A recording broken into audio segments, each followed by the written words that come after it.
All right, everyone, we're live here with Chris Moreno and Adrian Danila. Thanks, gentlemen, for both joining us today. Today's a special episode for the end of the year here. We're talking about 2025 predictions. We're talking about our gifts. So what our gifts are for our audience and the people in the multifamily world, and really kind of laying in a little bit around why this change is going to happen, and then have just a lively discussion about it. So Adrian, Chris, do quick intros, then we'll kind of get into it. I'll start. Adrian Danila, been in multifamily for 21 years. Currently, I own a advisory firm. I'm also a podcast host. I host about 4 podcasts, different podcasts, and excited to be here today. Chris?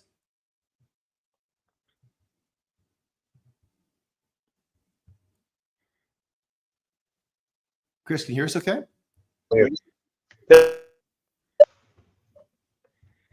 Did it come off of mute? There we go. There we go. Good. I can hear you now. So Chris Moreno, some people call me Mr. PropTech. I love basically the culmination of development, housing, commercial real estate, as well as technology. So love working with really smart people, understanding what they're building. We built a few different companies, one in the package locker space, one in the dry cleaning space, one in the energy space, and then also been in the venture space, investing just in over 140 companies, a few funds, and then invested in some multifamily deals. I'm really excited about this discussion. Thanks for including me. I think one of the key things is looking at the industry of what's worked well. I was talking to someone yesterday, Guillermo, in prep for this. It was interesting to kind of hear their thoughts of almost like the always or never. Is capital going away? Or what are your thoughts for 2025? And I'm like, well, that's a very big topic. And capital is never always going away, but I have pretty strong beliefs, but I'm always very open to new facts that enter the realm. And I believe a lot in cycles. So I think that's why it's great. Maybe this discussion today is to talk a little about some of the changes happening in the roles and the topics. So. Outstanding. And so for everyone listening today, we're going to thinking about setting the structure. We want to talk about these things, predictions as it relates to certain roles in the industry. And of course, the most important role, and no one will ever argue with us in this one, is the resident. So Chris, if you don't mind just carrying on, what did you see in 2024? What do you expect in 2025? And if you could create a gift for every single resident out there, what would that gift look like? So I think it was actually an event. There was a discussion at NAA, National Apartment Association, last June. And there was a great debate between Steph Furman, Lane Gomez, and Gardner Reese, and all friends who I've known for over 10 years in the industry. And I think one of the things that stood out to me about that discussion that was so fundamental around the resident experience is that the resident has more power than ever before to make decisions, to see testimonials, to see what's happening, and to have influence on someone's property, right? Not only whether it's within their company, if they're in short-term stay or housing, or if it's them as an individual, right? And renting over a year, 2 years, et cetera. And I think to answer the question, Guillermo, around how I think about what maybe their gift and what they're thinking about, I think one of the coolest things is rewards, or there's some kinds of things that are kickback per se, upfront, hey, you get 2 months free for signing 14 months, or if you sign a unique term, or you're getting some kind of credits towards internet, you're getting credits towards monthly services, you're getting a free parking spot. But I think a lot of those things have become stale. And so I think for me is a unique experiences that really stand out. So I'll call out Daniel Paulino, who I think has a really interesting eye. Daniel's the head of the head of data and marketing at Pizzuto in innovation.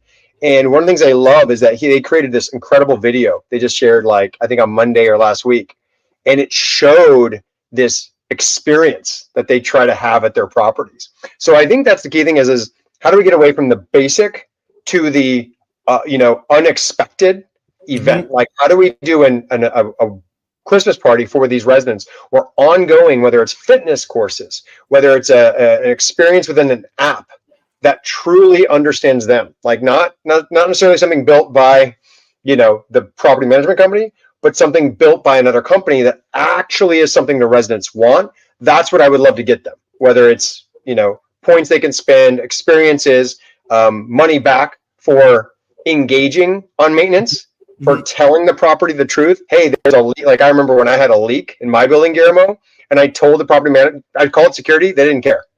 The water was piling up in the hallways. I called the property manager, who was like the vice president of the company, who lived in the building. And he goes, "What the hell, Chris? Oh my God." I'm like, "Is this help?" He's like, "Thank you for calling me." It was 10 o'clock at night. Security wasn't responding. And he was like, "This is going to be a several $100,000 to $1 million issue. You should be rewarding residents that take this proactiveness when sometimes a resident or sometimes an app can't respond." So those are some things I think I would give them holistically, is better experiences, better rewards, engage them more. And I think some companies are doing a good job of that. Interesting. Adrian, what's your take? I think that we're we're going towards a more Uber-like, Amazon-like type of experience for the residents. These two platforms have raised the bar so high that we're gonna have to follow. And we have another component, the hospitality component. Chris mentioned royalty programs. That's amazing. That's what we have to do. And then remember, there's a very little branding that's being done in, like, it's not very prevalent in a multifamily industry. I think that companies should really focus on branding more, like for their brand to be recognized. So when someone is looking to move out, they relocate to another city, they should be looking for your property in another city, right? So do you mean like kind of like about the hospitality side, like yes, Hyatt, JW, Courtyard, that kind of cascading branding? 100%. I'm seeing like it's a need for it, and then actually the public is is craving this, and we don't have it in the industry. Just like hospitality has it for decades now. I'm definitely seeing a surge next year in resident-centric tech solutions, self-service leasing, maintenance apps, AI-powered communication, giving the residents more control of how they want things done, not just us telling them how to, how we do things, more like them deciding how they want to communicate, how they want things resolved. And it's interesting, really good point. Like you talk about like the Amazon, the Uber side of things, right? Like, Uber will be, and both in Amazon, they did something famous around taking away the work, right? Like I'm finding that like there's a really good book written a few years back called Effortless Experiences, and it's about the consumer experience. It starts a lot about banking and finance and products, but like I would like to see, so to follow on both your points, a centralized way of communicating, make it easy to be a resident. Like I had a chat yesterday where some residents have like 5 apps for 5 different things. That makes no sense. If you're the customer, and now you have, what I've been really interesting is that not only is the demographic, is there so much more supply, like you mentioned, Chris, like we've got like 95%, 94% of national occupancy and more supply coming online that's being absorbed. But like people are mobile more than ever before. And so you're not just like stuck in a unit or stuck in a lease, you can move around. And because residents have that power of choice, retention becomes that strategy. And so to both your comments, like, how are we going to keep that resident in one spot? How are we going to keep them happy? And I think there's two kind of perspectives, like at least when I take like other industries, right? Let's think of how we can make it better. Let's how we can not make it worse. Like how can we raise the floor of what that resident experience looks like so that's easy, And I think that maybe you're right, Chris, like an AI powered app, some sort of smart home. Like I really believe that we're going to see a massive arc of that smart home or smart unit work just to make it simpler, because we just expect that in our life. The Uber, the Amazon, that's just what we expect. Now, do you think, how is that going to happen? It's going to be gradual. It's going to be a gradual transition. Multifamily hasn't been great in like embracing technology immediately and moving very fast. As probably most of us, here on a panel, or all of us know, the sales cycle in multifamily it could be pretty long, right? So the expectations, although they are on a resident's behalf, most companies will not move as fast. It takes a very long time to make a decision, 2-3 resident cycles maybe. But I think that we will see movement. Some of the companies will be so eager to actually raise the bar that they will be moving quicker than others, a very few. Most of them will kind of like, dip their toe in the water, but it's not going to be overnight type of, change. And, it's going to take longer than just in 2025. Do you think that like the Chris, will go to you on this, the natural kind of setup of a multifamily where you've got LPs, owners, operators, PMCs, managing companies, and then residents, like, does that block adoption to change? So I think a couple things. I think if you think about hospitality, like, and Adrian kind of maybe hit on this in a different way, is like when people own multifamily apartment buildings, it's very long-term thinking, right? Oftentimes they're not thinking about today, tomorrow, this month. Whereas if you think about Airbnb, you think about a hotel, you think about many other types of spots, even like you think about co-working. Oftentimes they're renting for a day, a week, a month. And multifamily people tend to stay for years. So I think to Adrian's point, like, there's a lot of like, if it ain't broke, don't fix it. We had a guest in the maintenance space, from Brookfield, and he shared, there's always been this mentality where people recommend from the property or site level, we need to do X, we need to do Y, whether it's maintenance, whether it's an experience, whether it's an upgrade to a space and investing some dollars. Yet oftentimes the corporate level says no. And I used to be in that world. I used to be at Macy's corporate on the procurement team. And when we were looking at 250 stores, and then it was turned into 800 stores, and then to hear from one store that this store or this location wants X, it's going to cost me $10,000, $20,000, $30,000. It's hard to say, well, at the corporate level, if I do that for them, I need to be consistent across my portfolio. That's going to cost me, $8 million. So that's really hard for me to justify. And so a lot of things at localized teams and corporate teams, there's sometimes that separation. So I get really excited, I think, to Adrian's point, where what I learned to do was to say, it's almost like what 7-Eleven does with their franchisees, what McDonald's does with their franchisees, what some corporate stores and even Whole Foods will allow. The Whole Foods is owned by one conglomerate, but they allow the local manager to make about 10% of their decisions for localized decision making. Same thing with 7-Eleven. About 10% of their products, 15% can be actually bought locally, or they can pull in unique experiences. So I think that's the discrepancy I'm seeing with multifamily. Multifamily has traditionally been known as one of the slowest groups to move because they tend to have a pretty good fill rate, right? Traditionally a 94 to 97% fill rate. Right now, some are down to 90. So you are seeing people, hey, what do we need to do? That's not good.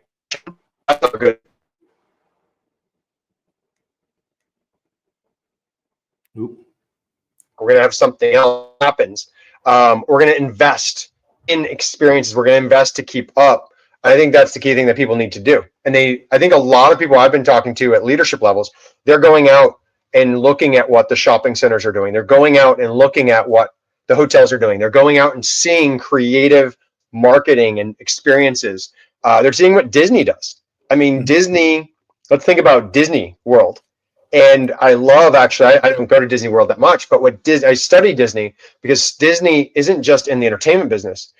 They're actually in the housing business, right? They house employees. They're building homes. They're building apartments. They're building hotels. They're building all of this in addition to just rides. So I think they're one of the best, most experienced people who understand the full life cycle from cradle all the way to grave of someone's life, of what they need and what they want. So I see that. I can see that. I definitely. So I definitely think look at 2025. There's going to be a lot more people that come into the industry that haven't been in the industry before, just because of the ageism and so on and so on. There's going to be a whole lot of new ideas. And I do like your point. We've kind of seen it in 2024, a bit in 2023, where people are coming in from the hospitality side. There's people that come from all different sorts of industries, like at Disney, that bring in fresh ideas and new ways to operate this industry. And it's going to become, there's going to be some friction because there's going to be some old ways of doing things and some new ways of doing things. And I do like let's not, there was an expression, an old leader that I used to have said, do not waste a good crisis, right? And so let's take this opportunity to begin to innovate and change things. And so what I think is really interesting to see, and this might be kind of moving to the next question, is around where is this innovation going to start, right? Is it going to happen in the markets that are most, Adrian, to you, is it going to happen in the markets that are can afford the money? I'll put it this way. Is it how the markets that can afford to do it or the ones that can't afford not to do it? Well, I think, it's not a one size fits all, because, you're looking at, I think, mainly two types of technology. It's technology that, you must have. If you have a certain goal, you cannot actually achieve that goal. You cannot execute without technology, or a nice to have. Let's just say an example. You work and your property management system is Yardi. Yardi has the basics for maintenance workflows, right? So you don't need anything else. You're good. But then there's amazing things out there, programs that have been built that actually do a lot more than what Yardi does. And it becomes, from a owner's perspective, a nice to have. Should we really buy this product? And then what's gonna be our return on investment, right?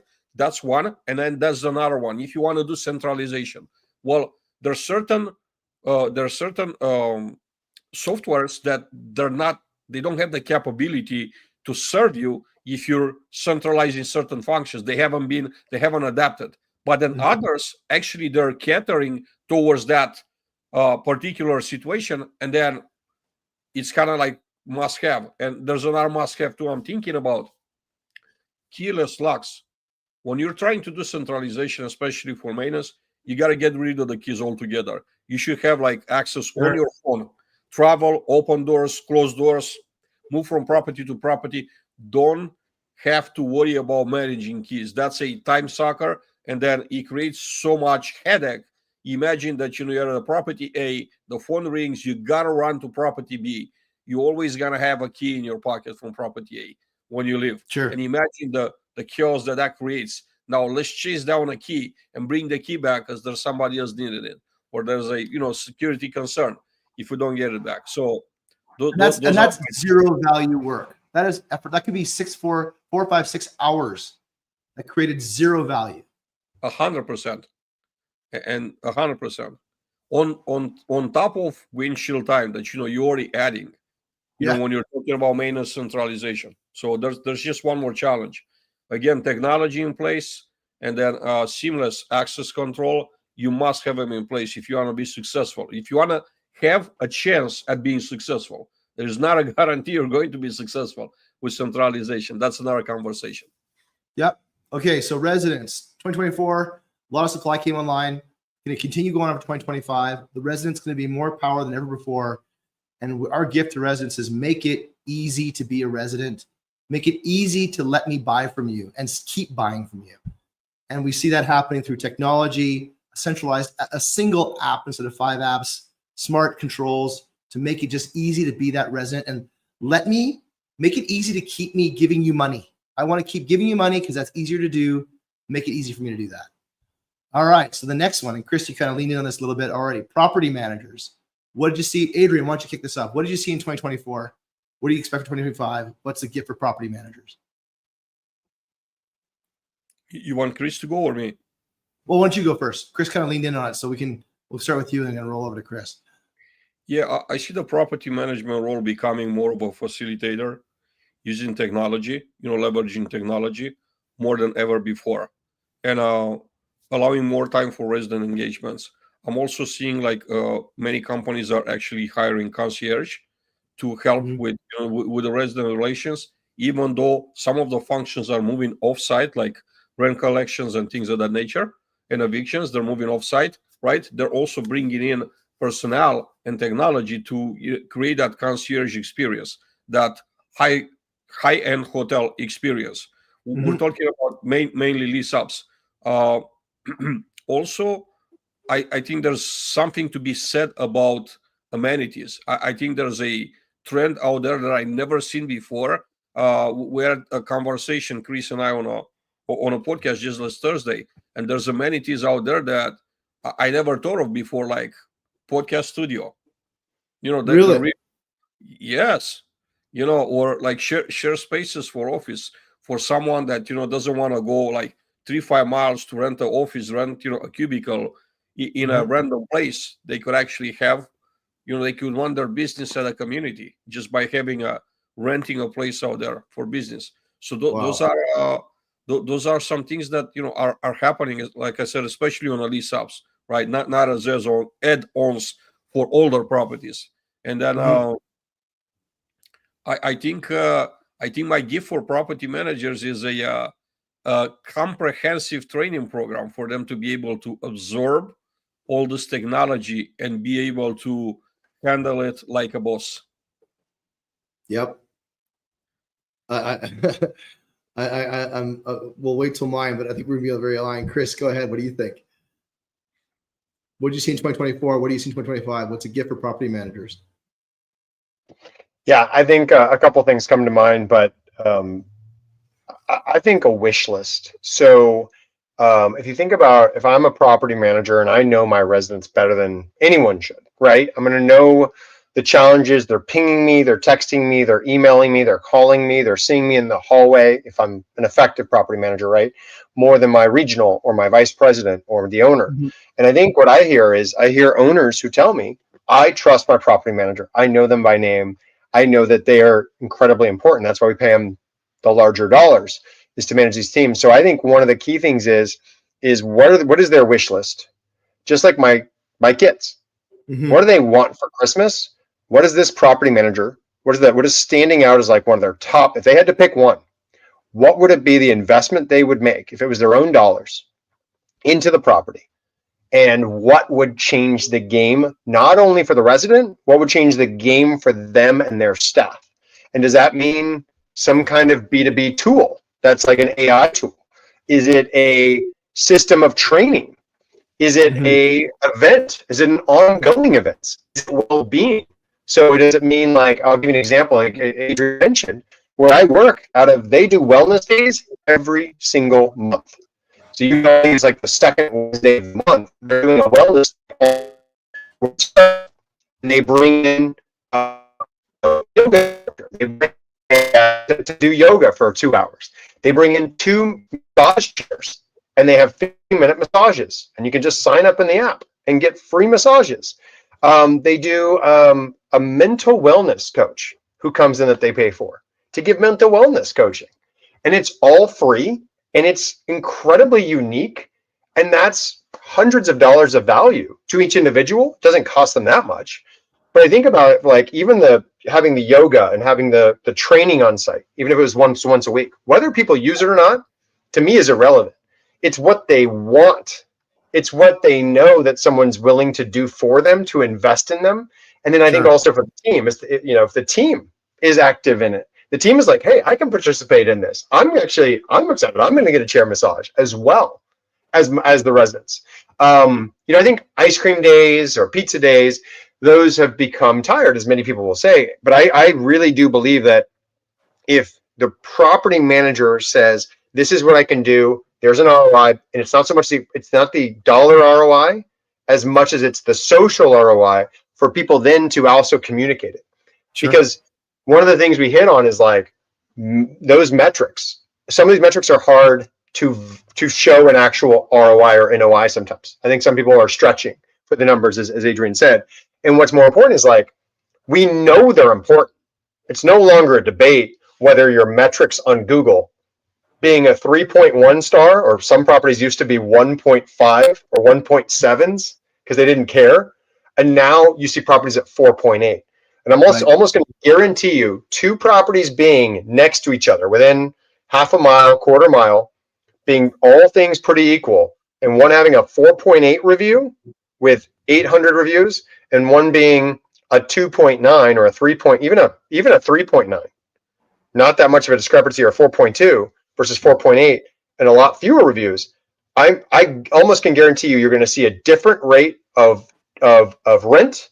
You're going to see a different occupancy. You're going to see a different retention. You're going to have, probably if you did surveys internally, you're going to see different problems happening. So to me, it is what isn't so much always going to be an exact now dollar change. It's going to be an investment that we're going to see maybe a return in staff culture, resident feedback, retention, and then also reviews heading up. Because I think at the end of the day now, many people are graded less on the exact financial as actually in the return of the retention. I'm seeing many more companies moving towards reviews just for those types of things. So do you think, so then, and then of course, like you mentioned earlier, autonomy over budget, local autonomy, so they can make their own decisions, right, and be, trusted with that kind of budget to be able to do things that are local. You used to see a lot of that back in the day, a lot more when companies were smaller. Then it moved to centralization where we're going to take that away from the person. Now I'm seeing a return back.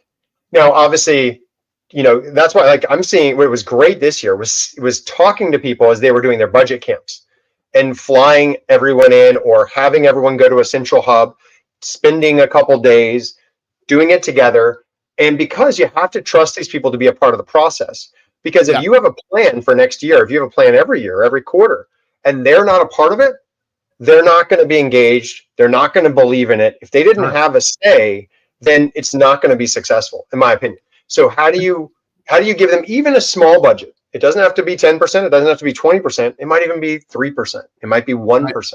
But it needs to be meaningful to them that they're like, I was a part of this decision. I'm even seeing people who are in companies, and Adrian and I were just at an event in Scottsdale, Patrick Entrum's event. And the cool thing is seeing some people there there was VP, regional, and even a property manager who were on their technology innovation team for their company. And they got sent to that event, and they have say across the company. Very interesting. All having a different opinion.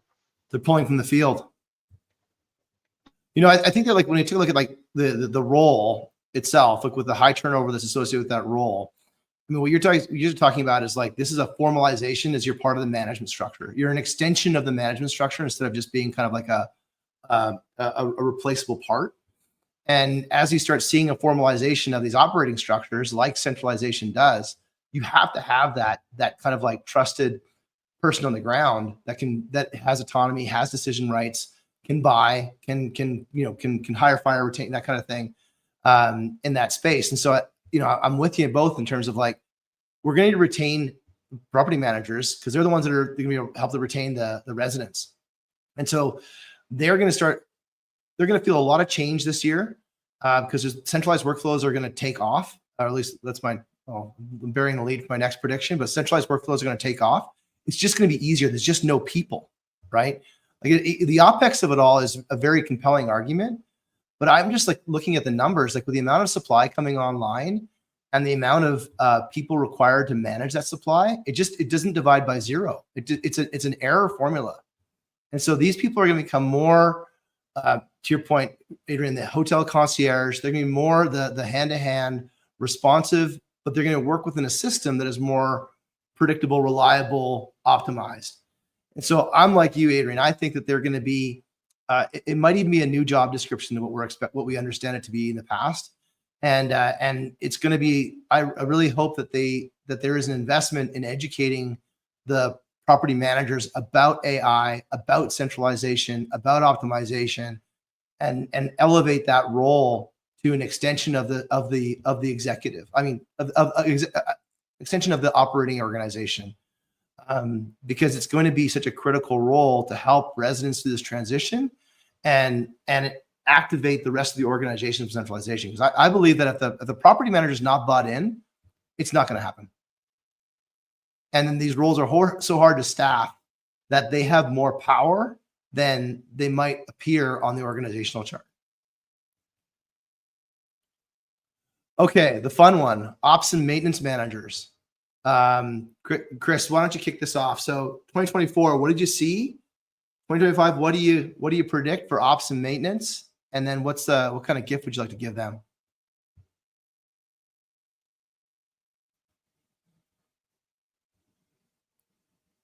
Oh, you still it? Bro, I'll jump to Adrian while your audio gets back. Adrian, why don't you jump ahead? My favorite topic. Mine too.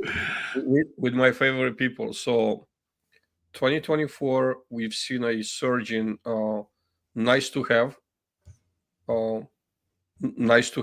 products, right? As I was saying, everybody kind of has, their AppFolio, their Yardi, their Entrada, basic functions for the maintenance workflows. But we're starting to see, more companies, going to get, other products, their specific maintenance workflows, right, as add-ons to improve the resident experience and the employee, the maintenance technician experience, make it easier and capture more data with that. So that's what we're seeing. We're going to continue to see that in 2025. You'll be amazed how large of percentage of the market still does pen and paper type of thing. Or if they have a Yardi, they print, someone in office prints the work orders, and that gives them away, splits them between the text. They write some notes down, they bring them back to the office. We're in 2025. It's still happening. So that's still going to move. Now, what I'm seeing, I'm going to see another thing I think this is, people think it's a nice to have until the disaster hits them. When the disaster hits them, they're going to realize they can't live without it. And this is these are the predictive sensor systems, right? They could prevent floods. They could prevent pipe freezes, not pipe freezes, but the water damage that's following that. Yep. They could prevent fire in your kitchen. They could prevent a lot of mold incidents and just leaks in general, right? Until probably whoever has them a harsh winter, they're already pulling their hair out, and they're saying, how are we gonna deal with millions of dollars worth of insurance claims? We all know the insurance companies are slow to pay, and also they're hurting too. They pull completely out of certain markets because they can't really make the numbers work. Or they're still the ones that are left are 3, 4, 5 times the rate. So there's a situation here that it's being created. It's kind of like the perfect storm for predictive maintenance to take place. But I don't think it's gonna take place naturally with people saying, okay, we're gonna prevent this from happening. It will, but just a little bit, a small percentage. The biggest percentage is going to be they're getting hit with a freeze, with a flood, very costly flood. They learn about this product, they're going to embrace it. And going forward, they can't live without it. So how are they going to do the predictive maintenance with, we talked about earlier, if they're still on pen and paper? That's kind of like table stakes to do predictive maintenance, right? Or do you think they'll start with scheduled maintenance and work their way there? I think that you could implement, 2 things at the same time.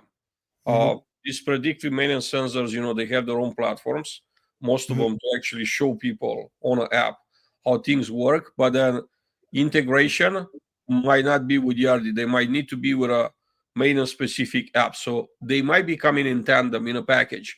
They might penetrate a old school company at the same time.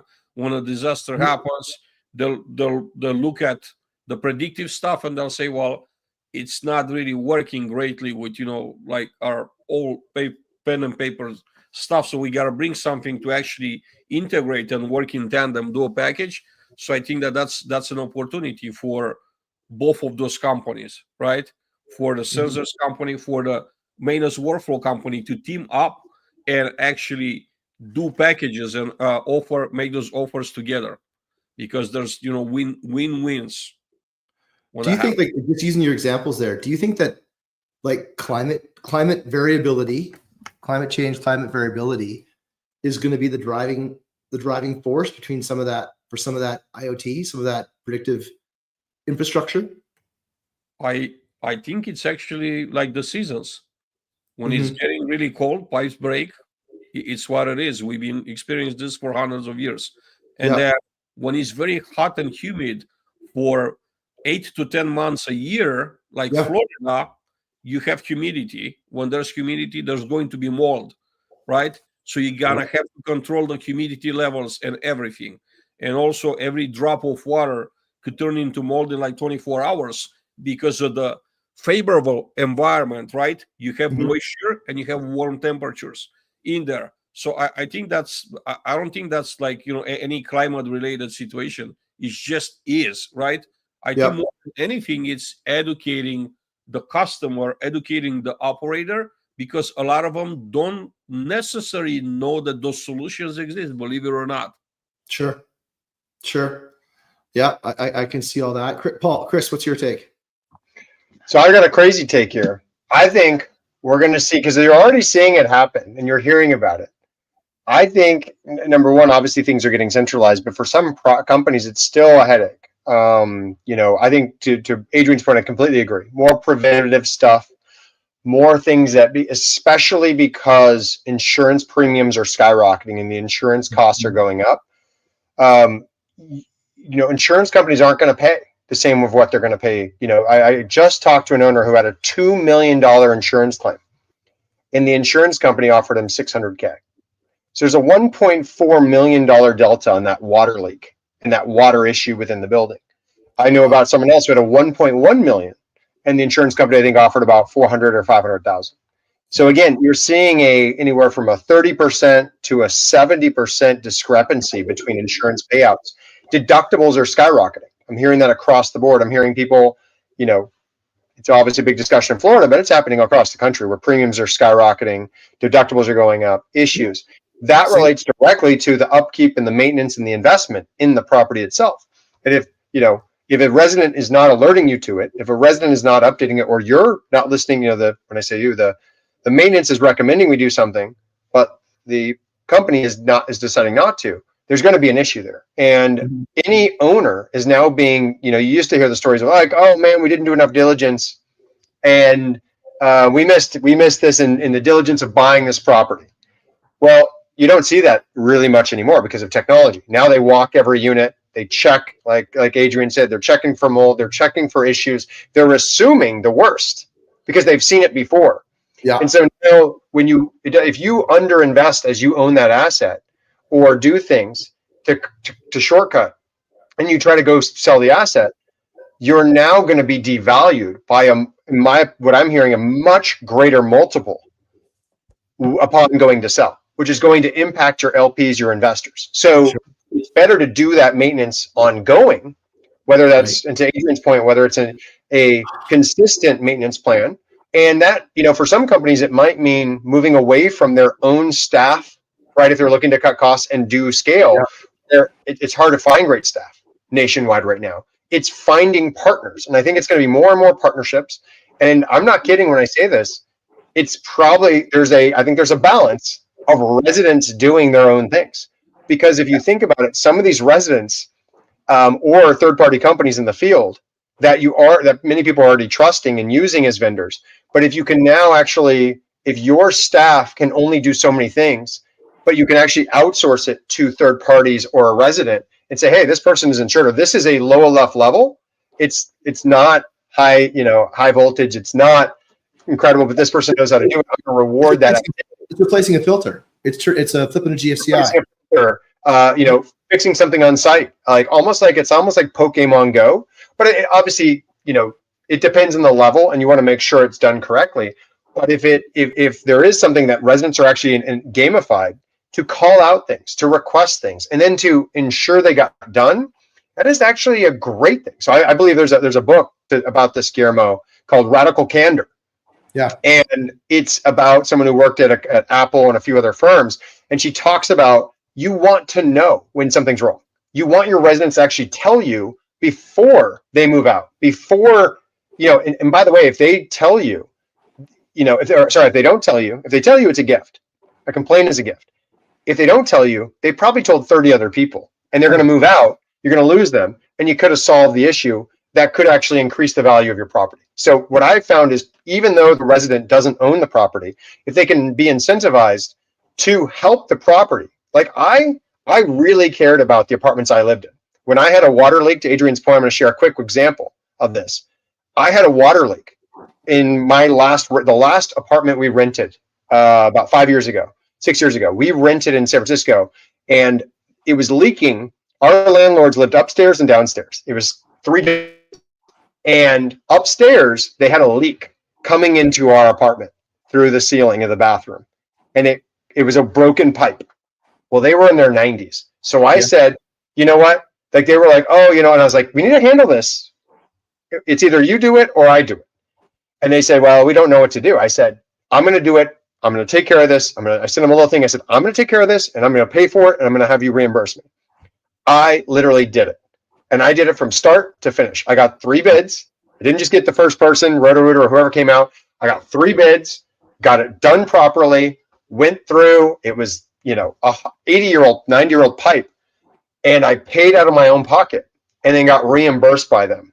Mm-hmm. And I didn't make, just wanted to make sure it was done right for them and for me, because I knew we were going to be moving at some point. But I think that is the future, is how do you engage your residents? How do you engage your staff to do the right things for the business, to think like owners? And I think that's going to be a challenging chasm, because not everyone can feel like an owner if they don't actually own anything. But if there were some kind of incentives to do these kinds of actions, and I know there's companies out there who kind of do these things. But you're talking about partnership, right? It's partnership between the operator, the owner, and the renter. And so you've got this kind of like, I love what you're predicting on, is that ultimately, like, their home, their residence, and a resident is the word resident is irrespective of ownership position, right? Renter is different, owner is different, but if you're a resident, you occupy a space, and the value exchanges make it safe, make it easy, make it comfortable, warm, and stuff like that. Things like maintenance are kind of like perks. Like you as an owner, you're inclined to maintain it because it's your asset. But ultimately, when things go wrong, the resident feels downtime. The furnace stops working, AC stops working, the plug stops working, the disposal stops working. And that's painful. And so how can we relieve the pain from the resident? How can we create an experience that is aligned with what, like, that treats them as a partner in the relationship rather than just a consumer in the relationship? And I think that's a very curious, that there's another conversation in there on that, because like the resident's obligation to report, not obligation, but like partnership or permission to report issues that are happening, to have that transparent line creates a much better living arrangement for everyone. And so when I take a look at what I'm looking at, 2024, you've got proof of the nice to haves that you talked about, Adrian. They proved out. They penciled out. They saved 15-20%, whether it be whatever investment you chose to take. I mean, smart operations can save 7%. IoT can save this, can save that. And so you're starting to see that happen. And so the penciling of these investments is already proven. There's case studies, all that. Us as vendors, we love telling you the case stories of how much somebody else saved. You should consider that. And so when I take a look at 2025, we're going to see the data fabric, the leaders, the data fabric has already been established, and they are going to start experiencing an accelerated rate of return in a period where that accelerated return is so important on those savings. So they're going to save more, operate better, get better cap rates than those that are operating poorly. And there's going to be a big division between those that are technology enabled and those that are not. And that gap is going to show up in vendors willing to work with you, people willing to work for you, residents willing to stay at your places. And it's going to come down to, like, how do you compete? Like, it's not going to be location anymore. Do you compete on an operational efficiency? Do you compete on customer intimacy, or compete on product? And in our world, product is like, if you've got a building on a cliff that overlooks Cabo San Lucas, well, you're competing on product. You can do whatever you want. You're going to be full. But if you're in downtown Atlanta, downtown Austin, you're not competing on product anymore because the product is out there. And so it's going to be really, to follow on both your comments, both those, how can we make it easier for those ops and maintenance managers to deliver that better strategy in which how you compete? And so if you're competing on cost, which most people do in this space, then let's make that more efficient. Let's make it more reliable. Let's not be so vulnerable on people, so that we can make the employees partners, the residents partners, with the ownership group to be able to provide a great living experience. So my gift to the ops and maintenance managers is data and AI-driven maintenance programs that can do the IoT, that can do the predictive that you talked about, and moving into prescriptive. So going even one step further, where you're prescribing the specific program that needs to be delivered based on data, not based on schedule, not based on usage, but based on the circumstances that are prevailing within that specific that building or unit. And I do think that's, we're going to see the infrastructure for that's going to have to be an investment, and the ROI for that investment might not be evident in year one, but ultimately you got to have centralized Wi-Fi, managed Wi-Fi to put in smart locks. Otherwise, you're going to go crazy. And so, like, monetizing those different pieces of infrastructure in order to create that environment, to make it easy for ops maintenance managers, something that I hope people invest in. And they're going to find that I hope they find that without it, you're going to be hurt on the revenue and the resident side of things. Moving along to regional asset managers. So, Chris, your audio's back, full strength. You're talking about regionals or asset managers. What did you see in 2024? What do you expect to see in 2025? What gift would you give them? I think they're under more pressure to perform. Generally, they're getting more and more assets, more properties, more staff and or less staff. It depends, but more responsibility, right? So if they were watching over 3 properties, now are now watching after 7. If they're watching over, some people I know are watching over 14. It all depends. But I think, what I would think about is how do we help them while they're traveling, traversing, trying to be in multiple places at once, overseeing geographies. And that might be, a virtual assistant, right? It might be an assistant for them, or a virtual assistant, or someone who's helping them, because travel is a real thing. Traffic is a real thing. And most of these people I know are trying to get to their sites, or they work out of one of their sites certain days of the week, right? Mm-hmm. Many people I know will work a day in a site and travel around, and that's the way they like to do it. Others work out of their home or a hub, but that in between time, they're trying to get things, responsiveness and things done. So I would say probably a virtual assistant. And I'm like, oh, virtual assistants are amazing because people can share them, right? You don't have to have one. You can have an assistant who's shared among a team. And I think it's one of the greatest unlocks. And we all need help in different ways. So I think also they're in terms of like what they're going to be focused on for the new year is how to engage their teams to be stronger. So that's what I'm hearing from folks is it's all about culture. At the multifamily summit last week or 2 weeks ago, we spoke with someone out of the Carolinas who's phenomenal. And I'll just mention her name, Mary Gwen. They manage, I think, over 5,000 units, 6,000 units. She was on our podcast as well. And she's fantastic. She's all about culture. She's all about the team. Because if you don't empower the team and they don't feel respected, they don't feel like they can make decisions, they don't feel like they can trust the mission. And I think these regional teams are so important because they are the glue between the on-site and the glue to the corporate. And if you fracture that chain, you have a complete disconnect, and there is that lack of honesty, that lack of actual accountability between the teams and the corporate teams. And that's where people miss their mark. That's where there's a disconnect of where people are shocked or surprised about missing their mark in their goals for the year, the quarter, or even the month. So I have a question for you. When people talk about culture, a lot of people immediately kind of jump to that's a people thing, more people, more culture, more people. In your mind, how does centralization and culture, how do they play together? I think I'll defer to Adrian if you want to answer that first, because I think go for it, Adrian. How does that work? Adrian loves that. I think culture change is one of the hardest things, especially if we're thinking maintenance facility side. Typically, the maintenance teams are very resistant to change, right? And this is a distraction. It's not just a change. So getting the buy-in, explaining the whys is going to be crucial, right? Because if you're not getting the buy-in, if you're not getting your teams to support the program, it's gonna make it very hard to implement, right? You don't want to try to go against the wind with implementation. If you start that way, it's just gonna be a long, painful process. And so do you think that like from the maintenance side of things, or ops, I'll say the field level, that the story about culture, if I'm a field ops person and I hear the story about culture that Chris is talking about, and then the operational efficiency that we're talking about from a centralization piece, how does that sit on my chest? Am I scared about that? Is that an opportunity?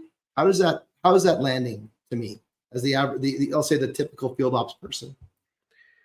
Culture is an opportunity always, almost, for companies. And then you want to talk about not just one culture in general, because no company has one culture.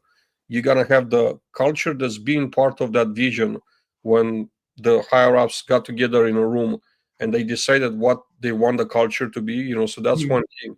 The second thing is the culture at the corporate office level. How are they living that culture that they decided that they're going to follow? So, but the real behavior regarding the culture, that's the second one. The third one, it's a regional culture, which is typically driven by regional managers. You could tell when you go to a larger company who works for which regional manager, because you see patterns in properties managed by the same regional manager if they have long enough time to kind of put their print on, make a difference on the site team cultures, right? And then the last culture that I see, it's the site team culture, which is driven by mainly community manager, of course, with an influence from regional manager and from corporate, but mainly it's gonna be the community manager. And sometimes if they have a seat at the table, service manager as well, right? When they're really working as a team, these are the two individuals that are actually building that culture, and obviously everybody else kind of joins the culture. So it's a pretty complex conversation when it comes to culture, right? It's not as simple because there's several, as I said, cultures within an organization. So, gotcha. What do you see in 2024? What do you see in 2025 for regionals and asset managers? For regional and asset managers, I see increased pressure, right? Increased pressure for them. Chris mentioned that, and I totally agree. They're going to probably get more deals to manage. They're going to be handed more pro formas that are hard to meet, hard to meet, hard to execute, to make happen. And a lot of times they're just like not realistic. They're impossible, right? They're just things that are done on a corner of a table, on a piece of paper, just to make the numbers work because we need to get the investors to invest. But they don't represent the reality in the field. Like this is more and more the case, right? People don't talk about it this much, but I'm seeing it on a daily basis. I see it all the time. And then you had that situation that you created, which is not a winning situation. Let me just say that. You hand it to the site operation team and say, you got to make things work. Well, kind of hard to pull that magic. A lot of times it's impossible. So that creates extra pressure, a lot of turnover, a lot of headache at the site level. I see those numbers increasing because I don't think that 2025 is going to be a year of smooth sailing. There are going to be a lot of opportunities, but now I think that a lot of people are looking and hoping there was a political change at the very top, and now with Trump coming into power, things will go immediately improve.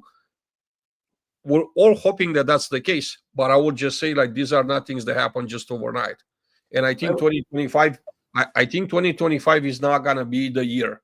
Maybe we'll start seeing if it's gonna go that direction, we're going to start to see the signs on a second part of the year, but don't really expect the January 1st or January 20.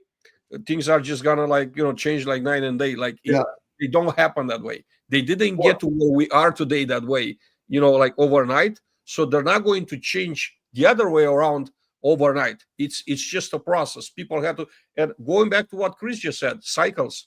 Totally. That's an amazing observation. I'm also a believer in cycles too. Real estate has its cycles. So I mean, I think there is a housing shortage. That is a problem, right? I mean, and it's getting absorbed. It's coming online.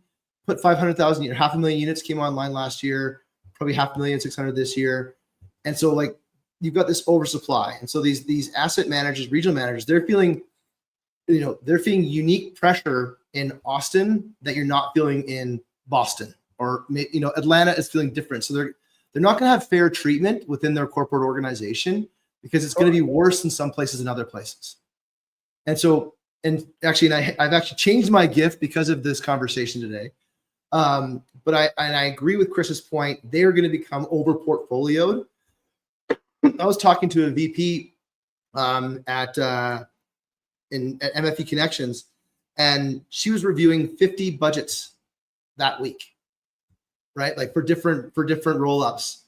And that's what she's trying to get to her plan together, right? And when I think about that, and then everything else that a regional and an asset manager is accountable for, my gift to regionals and asset managers is a peer in the maintenance and ops space. And so they can relieve them from the operating functions and they can work on the financials. Because what I've seen when I talk to a lot of asset and regionals, they've got this roll up of if there's no regional manager for maintenance or ops, they're doing it as well, in addition to doing all the paperwork. And so my gift to them is a peer at that level who's responsible for the OPEX part of the P&L.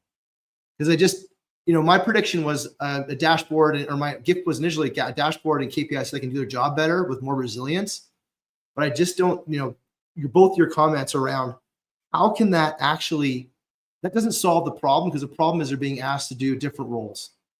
And so that's my gift. My gift is that they have a peer, where we have nationals, we've got national maintenance and ops. Where we've got regionals, or statewide, we've got statewide regional and ops, or maintenance and ops. And the same thing, where a whole maintenance and ops functions emerges, and they get basically their variable pay related to retention, right? And it's, what does that res experience feel like, Chris?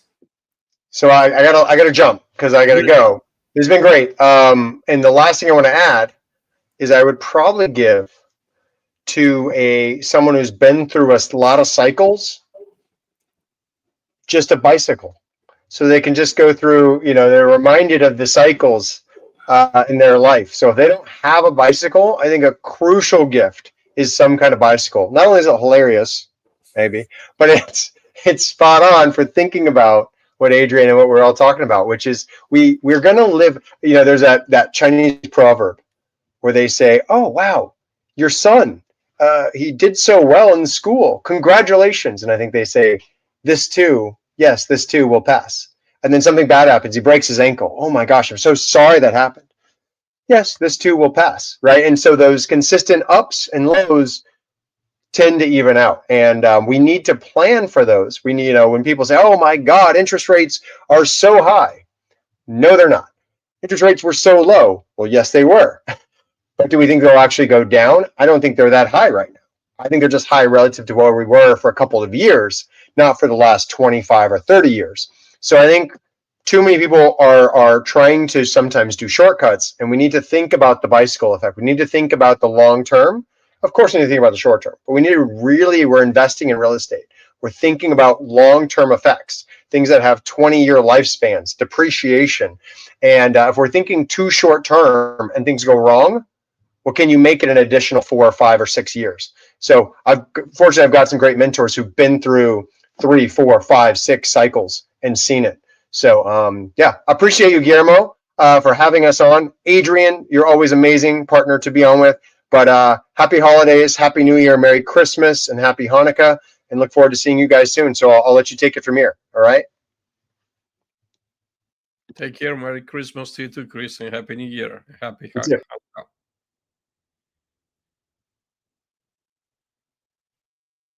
Are you muted? Thank you. Appreciate that. I was on mute there for a second. So Peter Chalakis, is there a value in having preventative maintenance database for each frequency-based task and checklist? What do you think about that? I need to understand the question first, so I want to take a second. Well, I'll take a shot at it. And so what we used to do in mining is that we had SOPs, right? And they were not only were they schedule based, but they were trigger based. So rather than having things based on just a frequency of cycles, let's say for example, you change your filter every 3 months. Mhm. Well, if you haven't run your AC or your furnace, you don't need to change the filter. So it was based on frequency based tasks, or miles driven versus months, and then we would have SOPs that would be triggered based on all those events, and we would capture the trigger for those events on a regular basis, like the metering, the reading of that. We used to do it manually, but now I see it, with all the IoT that's in place, having those preventative checklists in place to trigger that event.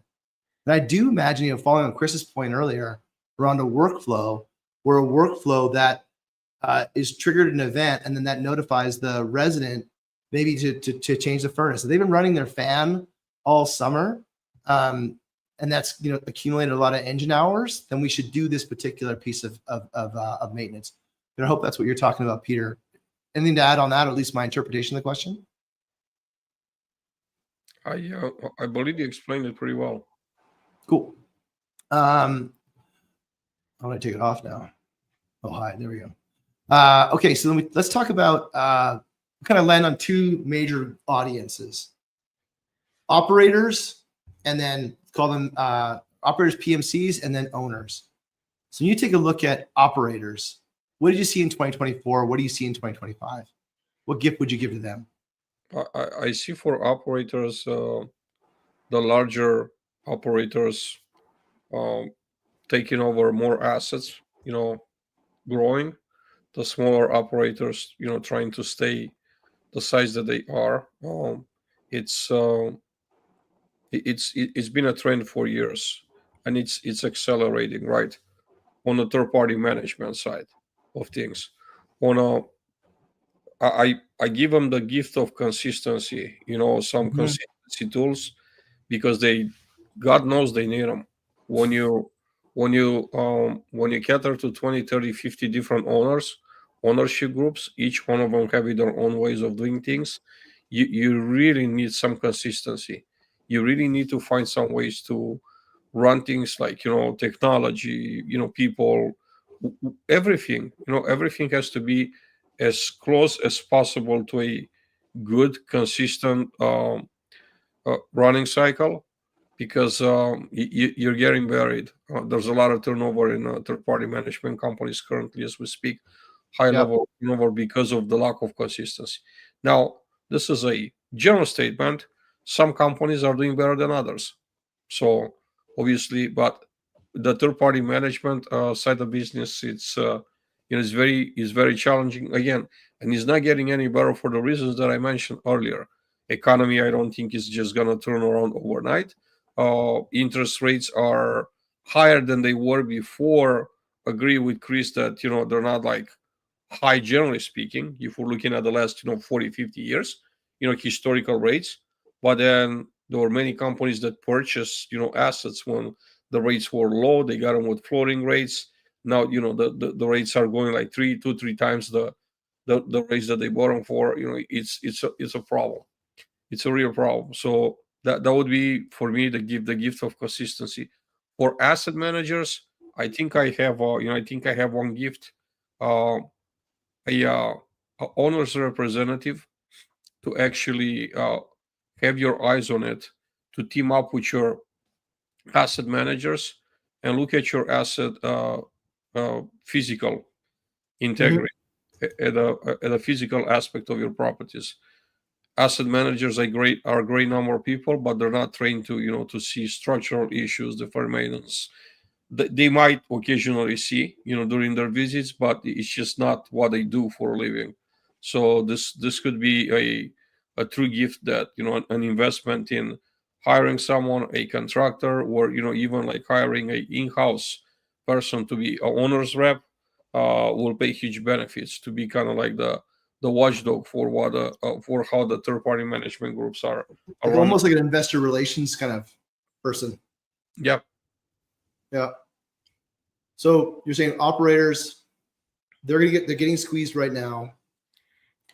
We saw that in 2024, or they probably didn't start the year feeling it, but they ended up feeling it pretty heavily in 2024. 2025, that's going to continue. And so the gift to them is an ownership representative that can help them understand and explain.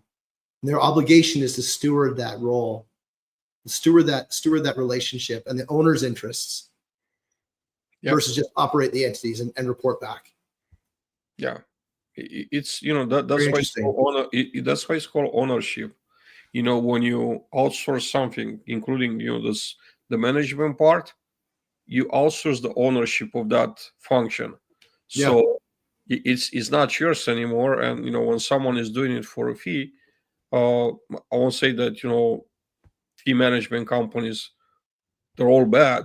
And I don't start with thinking that they're bad. I'm just saying that there's so much going on, staff shortages, right? There's so many moving targets that you really want to have your eyes on it, not just from a numbers perspective, from a physical perspective, because Chris mentioned earlier, you're gonna look at resale value for the assets when you try to sell.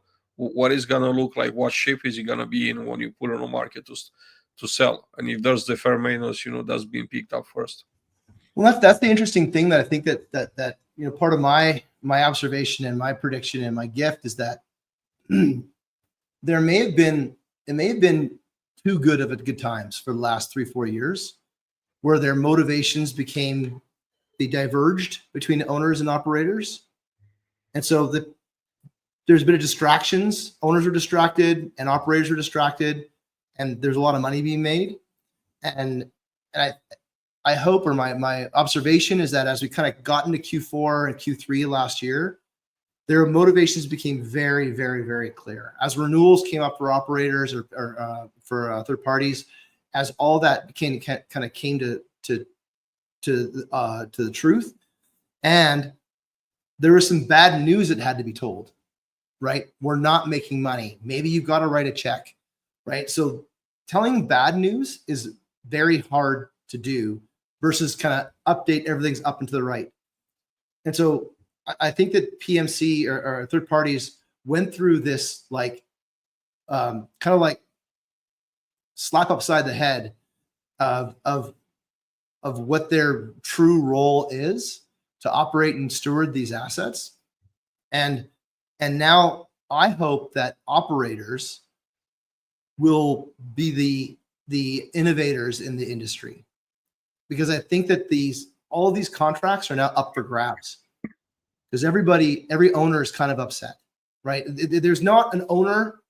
I would say there probably is very hard to find an owner in the entire ecosystem that is thrilled with 2024, right?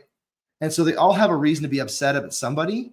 And since they do the job of owning, then it's like the finger is pointed at the operator, at the third parties first. And so they want to change things up, just like you might change your personal fund manager. You want to change things up because you want to see what happens. And so I hope, my prediction for 2025 is that operators are going to bring innovations to the owners instead of the owners bringing innovation to the third parties. And third parties are going to have to compete on innovation versus competing on just staff or being around. That's my prediction. And so my gift for them is playbooks and ways to understand how these innovations can be tested and brought to life, and ultimately, a centralized function to be able to execute on these playbooks and execute on the innovation when it comes to scale. Because I don't think they're very good, because of the way that real estate is set up. They're not great at innovating, and because the way the contracts are set up, they're not great at introducing change. And so my gift to them is the path to innovation, because I think that if they're not going to innovate, owners are going to expect them to be innovators, because the owners aren't the innovators. It's like if I'm an owner and I'm coming to my third party with ideas, then I don't think you're doing your job right now. I already don't think you're doing your job. And that's that's how I'm going to show it. So I hope that operators step up and be the stewards of innovation in the industry, because they're the ones that are operating. They're the ones with the hands and the levers. And I expect that the circumstances of their fee rates right now are going to drive new ways of competing. Yeah, I'm actually seeing that already. Conversations that I had throughout the year this year, talking to owners, for the most part, asking, what do you do for this? What do you do for that? Like, what do you go for? Resources, technology, or you name it. They will just say, we'll just defer this to the property management. So Yeah. that I'm seeing that has been my experience, right? They're hands off for the most part. They Hey, that's what the third party is for. We'll let them sort it out. We'll let them vet technology, and when they're thinking something is gonna help, could be helping us, they're bringing it over to us. We'll look at it. Yep. We got another question from Peter here.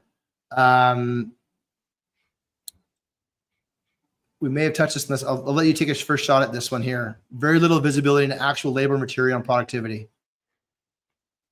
Yes, that's a tremendous comment, Peter, and thank you for saying it. Um, technology is available out there right now to make that possible. And it has been to a certain level before, not so developed though, I will say. Like, it was kind of there, but it wasn't really working properly.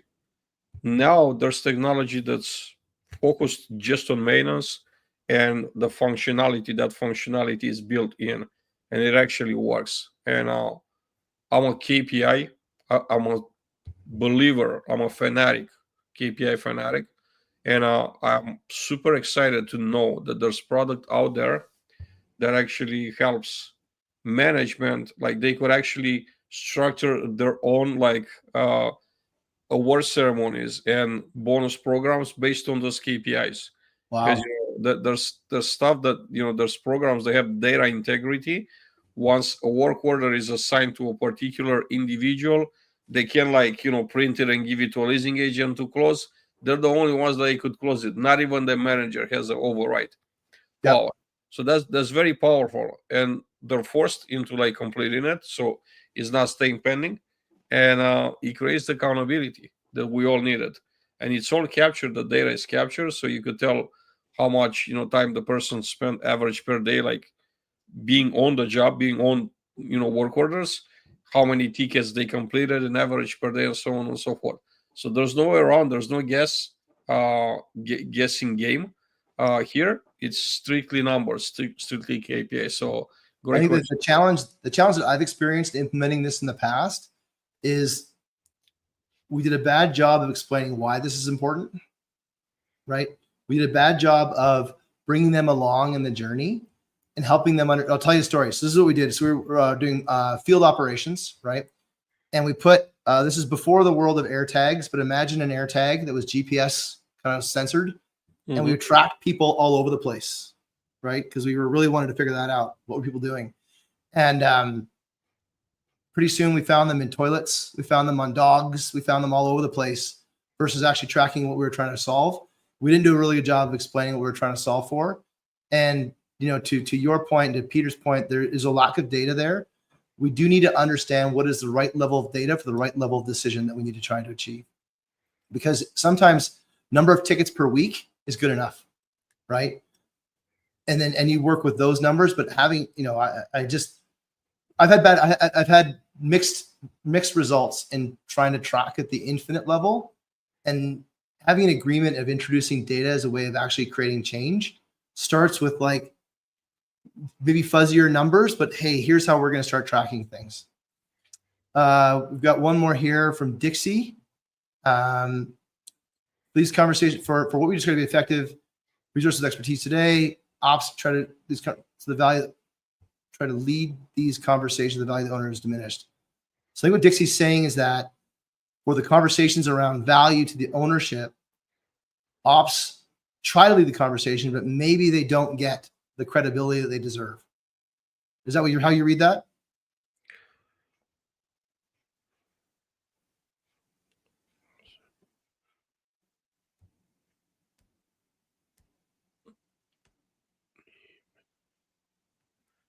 They need to be with resources, with expertise. So I'm guessing here a little bit. These conversations need to be with resources, with expertise. Um, with resources. So I guess in order to have the conversations, you have to have the proper resources. The comment was in regards to tech solutions and innovation. Thank you, Dixie, Yeah, thanks, Dixie. for clarifying. Tech solutions with expertise. Yeah, Yeah, definitely. they definitely have to buy in. I think that there's something that we've done in the past, of not fully bringing them along on the journey and helping them be involved in the decision making process is something that leads to change management failure. And we've talked all throughout today that change management is a big part of this conversation, creating clean communication lines with the people that are feeling the change. I know on our side, we've worked hard to truly try and make sure that those that are coming on board to our product to solve this problem understand why and really align the change with their best interest. Because it's not often, things aren't often bought that way. They're bought and they land in your lap, and now you got to do something with this. And I wasn't involved in why. We talked about operators. Let's talk about owners, and we'll close it out. Owners, what did you see in 2024? What do you expect to see in 2025? What gift would you give for owners? Well, owners, I think the right position owners, have made some great. There's some good to great returns. There are not too many out there. Also, I think that lots of them have money sitting on the sidelines. So I think the gift to them could be some foreclosed assets, so they Sure. could they could buy them at a discount, right? If they're ready for that, they have some cash sitting on the side. There's a lot of cash on the sidelines. That I'm hearing that a lot, and it's also been hard at a SFR conference that you and I share. You and I been on. I think like 40% of the vendors, the service providers that had booths at the conference, they were lenders. So Yeah. is not people are not borrowing. They're not buying money now because they're feeling it's expensive. Thinking like 2-3 years ago they were just like 2-3% interest rates, so they're waiting. Especially now, it's the waiting was with the elections. Now that the election has ended, we're entering a new administration. It's gonna be very interesting how these things play. But again, I don't think that something spectacular or something like magical is going to happen in 2025. My gift to them is patient, and like I said, hopefully some really bad operators out there that haven't done the right thing, ran some properties into the ground, receiverships, take them, buy them, make them better, make people's life better, residents, and also your employees' lives better too. That way, that's my gift to them. I saw a similar side. I took a look at the supply that's coming on, right? So you've got institutional investment raising its pro rata with respect to investment in the industry. You've got pension funds that normally were just in commercial moving into residential. This is a big asset class, and it's attracting a lot of attention. And professional ownership is coming into play more so than ever before. And I guess for the operators in the call, I may want to hear this, but like to your point, I'd like to give owners. I predict that things are going to get tighter for owners. There's going to be some very uncomfortable conversations where there's going to be some checks that have to be written, right, to support there's going to be some cash calls that have to be written to support some of their assets. There's going to be some mortgages that come up that are also uncomfortable, and that's going to be a new operating number. So my gift to owners is the permission to double click on your operators. And if the pressure doesn't come from owners to create innovation is not going to happen, and both sides lose money. And so the buck stops with the ownership group. So my gift to owners is permission to check the numbers and establish partnerships with your operators, your third parties, to deliver a higher NOI given the new set of circumstances. Like budgeting for 1 to 100 is not practical anymore. Budgeting for 1% interest rates is not practical anymore. Budgeting for insurance premiums from 2019 is not practical anymore. So the new operating order has got to pencil into the underwriting that you're going to do, and the people that you're going to trust to steward this, ensure that they're bought in. So have curiosity around new fee structures that may be partnership oriented. Have curiosity around different ways that your operators are going to present innovation, and be open to that innovation. Because if we're going to put the onus on innovation and driving a higher return on assets to the third parties, then be receptive to innovation on the ownership side of things. Because what we can all agree is that doing it the same way isn't going to work. And so that's my hope for owners, is that my gift to owners, they have permission to double click, and they ask for more they ask for innovation from their operators, because they ultimately, the buck stops with them. Well, this has been a really incredible conversation. Adrian, I have a gift for you. I want to thank you for everything you do in multifamily. You probably don't get a lot of direct gratitude, but running 4 podcasts, all the guests, all the people that you talk to, being on this show today, you and Chris have done a great job of helping educate and create change momentum in the industry. And it's something that the entire industry appreciates. So I appreciate you. I thank you for all the hard work you do. And my gift is gratitude. And I'm grateful for all the work that you do. And I hope that I look forward to working closer with you in 2025. And I look forward to every single conversation we have together. So thank you very much. Yeah, and you're very kind, Guillermo. I want to say right back at you. You you haven't been around in my world for too long, but ever since you came, it made a difference. I enjoy our conversations. I enjoy everything that you do. It's much needed. I love your grit. I love how you're trying to get a hell yes from people, right? So keep up the amazing work, my friend.